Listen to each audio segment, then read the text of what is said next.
Good morning. We continue with chapter 17. If you have a lemon, make a lemonade. Part 4 continued, 7 Ways to Peace and Happiness. While writing this book, I dropped in one day at the University of Chicago and asked the Chancellor, Robert Maynard Hutchins, how he kept from worrying. He replied, I have always tried to follow a bit of advice given to me by the late Julius Rosenwald, president of Sears, Roebuck and Company. When you have a lemon, make a lemonade. That is what a great educator does, but the fool does the exact opposite. If he finds that life has handed him a lemon, he gives up and says, I'm beaten. It is fate. I haven't got a chance. Then he proceeds to rail against the world and indulge in an orgy of self-pity. But when the wise man is handed a lemon, he says, what lesson can I learn from this misfortune? How can I improve my situation? How can I turn this lemon into a lemonade?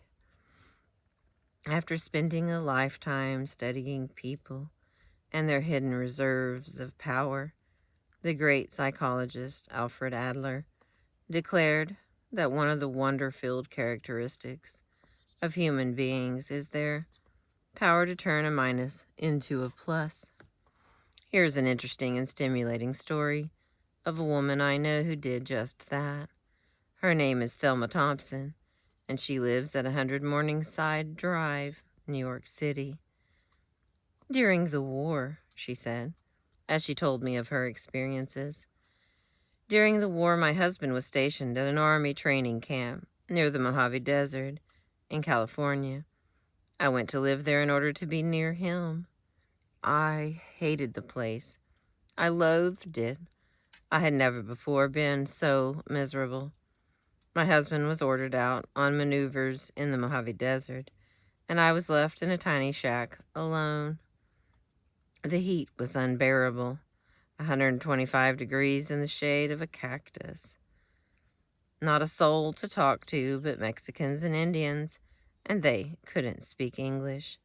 The wind blew incessantly, and all the food I ate and the very air I breathed were filled with sand, sand, sand. I was so utterly wretched, so sorry for myself, that I wrote to my parents. I told them I was giving up and coming back home. I said I couldn't stand it 1 minute longer. I would rather be in jail. My father answered my letter with just 2 lines. 2 lines that will always sing in my memory. 2 lines that completely altered my life. 2 men looked out from prison bars. One saw the mud. The other saw the stars. I read those 2 lines over and over. I was ashamed of myself. I made up my mind I would find out what was good in my present situation. I would look for the stars. I made friends with the natives, and their reaction amazed me. When I showed interest in their weaving and pottery, they gave me presents of their favorite pieces, which they had refused to sell to tourists. I studied the fascinating forms of the cactus and the yuccas and the Joshua trees. I learned about prairie dogs, watched for the desert sunsets, and hunted for seashells that had been left here millions of years ago, when the sands of the desert had been an ocean floor. What brought about this astonishing change in me? The Mojave Desert hadn't changed. The Indians hadn't changed, but I had. I had changed my attitude of mind. By doing so, I transformed a wretched experience into the most exciting adventure of my life. I was stimulated and excited by this new world that I had discovered. I was so excited I wrote a book about it, a novel that was published under the title Bright Ramparts. I had looked out of my self-created prison and found the stars. Thelma Thompson, you discovered an old truth that the Greeks taught 500 years before Christ was born. The best things are the most difficult. Harry Emerson Fosdick repeated it again in the 20th century. Happiness is not mostly pleasure. It is mostly victory. Yes, the victory that comes from a sense of achievement, of triumph, of turning our lemons into lemonades. I once visited a happy farmer down in Florida who turned even a poison lemon into lemonade. When he first got this farm, he was discouraged. The land was so wretched, he could neither grow fruit nor raise pigs. Nothing thrived there but scrub oaks and rattlesnakes. Then he got his idea. He would turn his liability into an asset. He would make the most of those rattlesnakes. To everyone's amazement, he started canning rattlesnake meat. When I stopped to visit him a few years ago, I found that tourists were pouring in to see his rattlesnake farm at the rate of $20,000 a year. His business was thriving. I saw poison from the fangs of his rattlers being shipped to laboratories to make antivenom toxin. I saw rattlesnake skins being sold at fancy prices to make women's shoes and handbags. I saw canned rattlesnake meat being shipped to customers all over the world. I bought a picture postcard of the place and mailed it at the local post office of the village, which had been rechristened Rattlesnake, Florida, in honor of a man who had turned a poison lemon into a sweet lemonade. As I have traveled up and down and back and forth across this nation time after time, it has been my privilege to meet dozens of men and women who have demonstrated their power to turn a minus into a plus. The late William Bolitho, author of 12 Against the Gods, put it like this: the most important thing in life is not to capitalize on your gains. Any fool can do that. The really important thing is to profit from your losses. That requires intelligence, and it makes the difference between a man of sense and a fool. Bolitho uttered those words after he had lost a leg in a railway accident. But I know a man who lost both legs and turned his minus into a plus. His name is Ben Fortson. I met him in a hotel elevator in Atlanta, Georgia. As I stepped into the elevator, I noticed this cheerful-looking man, who had both legs missing, sitting in a wheelchair in a corner of the elevator. When the elevator stopped at his floor, he asked me pleasantly if I would step to one corner so he could manage his chair better. "So sorry," he said, "to inconvenience you." And a deep, heartwarming smile lighted his face as he said it. When I left the elevator and went to my room, I could think of nothing but this cheerful, handicapped man. So I hunted him up and asked him to tell me his story. "It happened in 1929, he told me with a smile. I had gone out to cut a load of hickory poles to stake the beans in my garden. I had loaded the poles on my Ford and started back home. Suddenly, one pole slipped under the car and jammed the steering apparatus at the very moment I was making a sharp turn. The car shot over an embankment and hurled me against a tree. My spine was hurt. My legs were paralyzed. I was 24 when that happened, and I have never taken a step since." 24 years old and sentenced to a wheelchair for the rest of his life. I asked him how he managed to take it so courageously, and he said, "I didn't." He said he raged and rebelled. He fumed about his fate. But as the years dragged on, he found that his rebellion wasn't getting him anything except bitterness. "I finally realized," he said, "that other people were kind and courteous to me, so the least I could do was be kind and courteous to them." I asked if he still felt, after all these years, that his accident had been a terrible misfortune, and he promptly said no. He said, "I'm almost glad now that it happened." He told me that after he got over the shock and resentment, he began to live in a different world. He began to read and developed a love for good literature.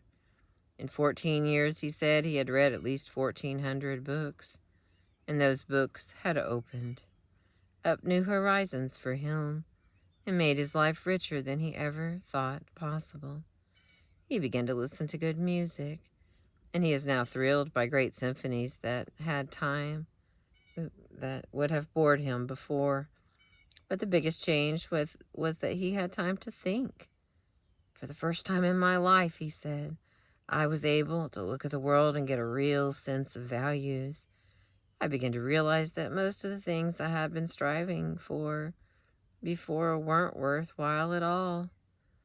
As a result of his reading, he became interested in politics, studied public questions, made speeches from his wheelchair. He got to know people, and people got to know him. Today, Ben Fortson, still in his wheelchair, is Secretary of State for the state of Georgia. During the last 35 years, I have been conducting adult education classes in New York City, and I have discovered that one of the major regrets of many adults is that they never went to college. They seem to think that not having a college education is a great handicap, but I know that this isn't necessarily true, because I have known thousands of successful men who never went beyond high school. So I often tell these students the story of a man I knew who had never finished even grade school. He was brought up in a blighting poverty. When his father died, his father's friends had to chip in to pay for the coffin in which he was buried. After the father's death, his mother worked in an umbrella factory 10 hours a day, and then brought piecework home and worked until 11 o'clock at night. The boy, brought up in these circumstances, went in for amateur dramatics, put on by a club in his church. He got such a thrill out of acting that he decided to take up public speaking. This led him into politics. By the time he reached 30, he was elected to the New York State Legislature. But he was woefully unprepared for such a responsibility. In fact, he told me that frankly he didn't know what it was all about. He studied the long, complicated bills that he was supposed to vote on, but as far as he was concerned, those bills might as well have been written in the language of the Choctaw Indians. He was worried and bewildered when he made a member of the Committee on Forests before he had ever set foot in a forest. He was worried and bewildered when he was made a member of the State Banking Commission before he had ever had a bank account. He himself told me that he was so discouraged that he would have resigned from the legislature if he hadn't been ashamed to admit defeat to his mother. In despair, he decided to study 16 hours a day and turn his lemon of ignorance into a lemonade of knowledge. By doing that, he transformed himself from a local politician into a national figure and made himself so outstanding that the New York Times called him the best-loved citizen of New York. I am talking about Al Smith. 10 years after Al Smith set out on his program of political self-education, he was the greatest living authority on the government of New York State.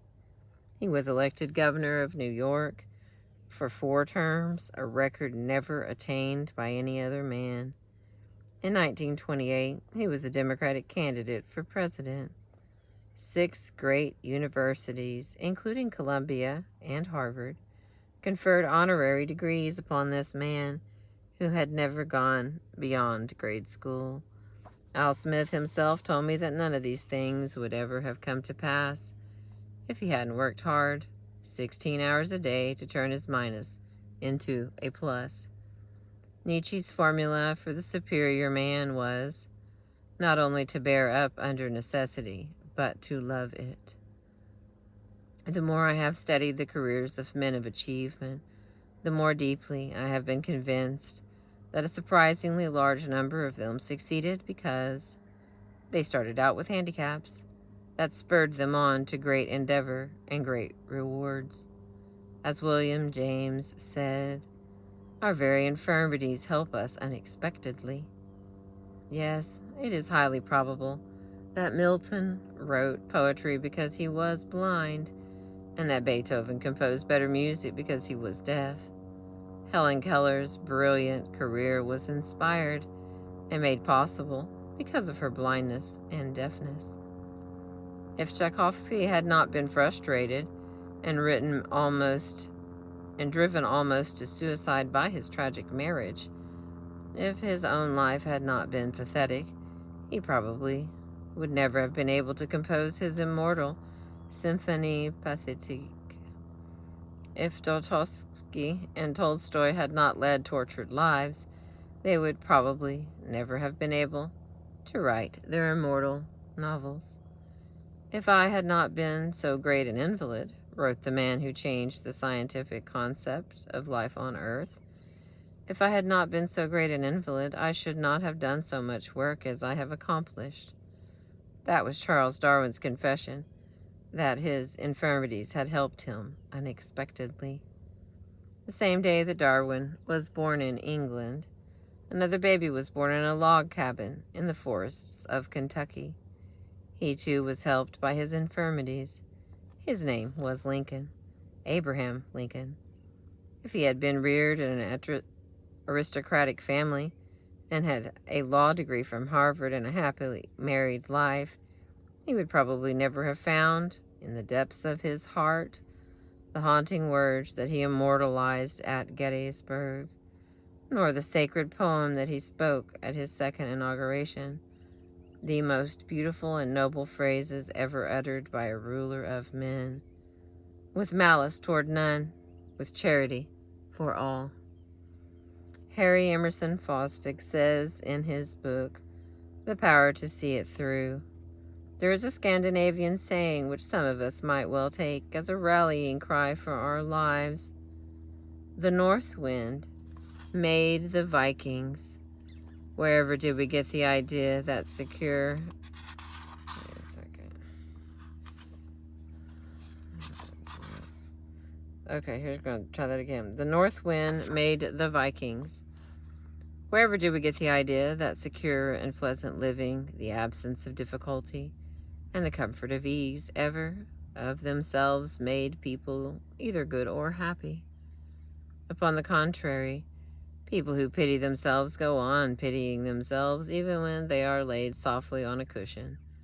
But always, in history, character and happiness have come to people in all sorts of circumstances, good, bad, and indifferent, when they shouldered their personal responsibility. So repeatedly, the north wind has made the Vikings. Suppose we are discouraged that we feel there is no hope of our ever being able to turn our lemons into lemonade. Then here are 2 reasons why we ought to try. Anyway, 2 reasons why we have everything to gain and nothing to lose. Reason 1, we may succeed. Reason 2, even if we don't succeed, the mere attempt to turn our minus into a plus will cause us to look forward instead of backward. It will replace negative thoughts with positive thoughts. It will release creative energy and spur us to get so busy that we won't have either the time or the inclination to mourn over what is past and forever gone. Once, when Old Bull, the world-famous violinist, was giving a concert in Paris, the A string on his violin suddenly snapped, but Old Bull simply finished the melody on 3 strings. That is life, says Harry Emerson Fosdick, to have your A string snap and finish on 3 strings. That is not only life, it is more than life. It is life triumphant.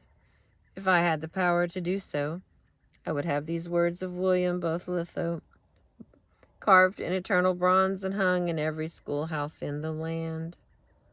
The most important thing in life is not to capitalize on your gains. Any fool can do that. The really important thing is to profit from your losses. That requires intelligence, and it makes the difference between a man of sense and a fool. So, to cultivate a mental attitude that will bring us peace and happiness, let's do something about rule number 6. When fate hands us a lemon, let's try to make a lemonade.